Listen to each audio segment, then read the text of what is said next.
There's still talk of property being unaffordable, and frankly, it's a debate that I've been hearing since it also looked unaffordable back when I was in my 20s.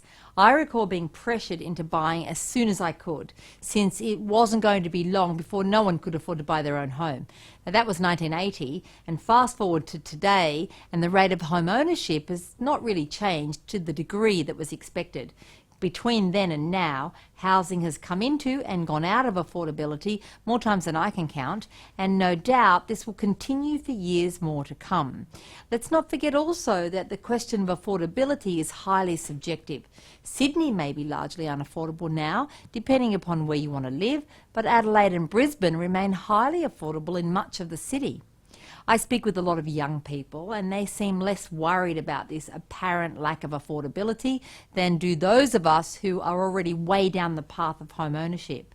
This isn't because they don't want to buy a home of their own, although for many this is the case, with careers, travel and lifestyle becoming more and more a priority, not necessarily in that order. Actually, owning a home seems further down their list than it ever was for us. However, there is emerging a new category of property buyers, affectionately known as rentvestors. These are people who understand that getting on the property ladder doesn't necessarily mean buying an owner-occupied property. They're often people who want to live in areas which aren't within their price range, but they have other reasons for wishing to live there. And very often, they're people who build large and substantial portfolios without ever needing to actually live in any of their properties. Now, if you've considered becoming a rentvestor, there are a few considerations to make before taking the plunge. Are you comfortable living in a property where you may have to move if the owner wants it back? While it's possible to obtain long leases, there's no surety in renting. At any time, the owner may sell to someone who no longer wishes to rent out the property, or they may want to move back in themselves. Tenure can't be assured when you're a renter. Are you prepared for the fact that the landlord can, and most probably will, increase the rent for the next consecutive lease period, particularly if the area suddenly comes under increased demand? Under those circumstances, you may find yourself on the move before you're ready to do so. Are you okay living in a property where you'll be restricted as to what you can do with it? You may not be able to hang pictures or change the curtains, and needed renovations may not occur. Some landlords are often prepared for a tenant to carry out improvements at either a shared cost or their own cost, but often it makes no sense to spend money on a property which you may not be able to stay in for the long term. When it comes to where you need to live, is it cheaper to rent or to pay a mortgage? Establishing if you need to live in an area includes how far the commute to work will be and how much it will cost, where your social networks live, schools for your children and other lifestyle needs. In some areas, rental yields are very low in relation to purchase prices, sometimes lower than 3%, and this would mean that it's cheaper to rent. In other areas, rental yields can be 5 and 6%, and in these cases at the moment it may be more beneficial to purchase. Are you committed to still building an investment portfolio of your own, be it through property or through other forms of investment?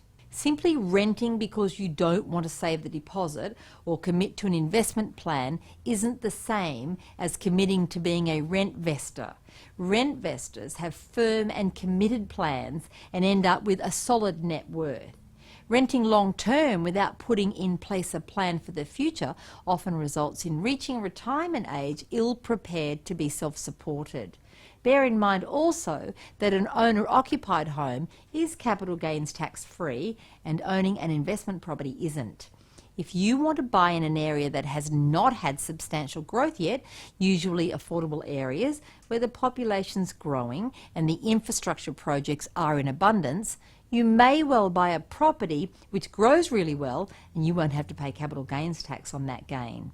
Alternatively, the area that you wish to live in may already have had its greatest period of growth behind it, usually those well-established areas with high prices and low rental yields, and so that capital gains tax exemption doesn't have such a big upside or value to you.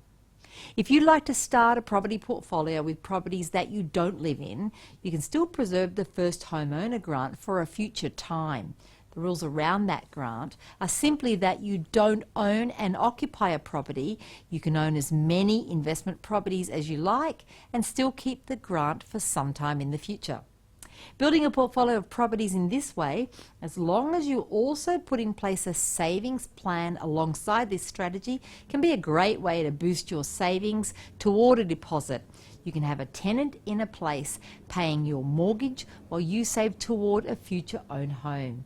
After a few years, you'll not only have your own savings, but also any growth in the property, which can then be used toward any home of your own that you might like to buy.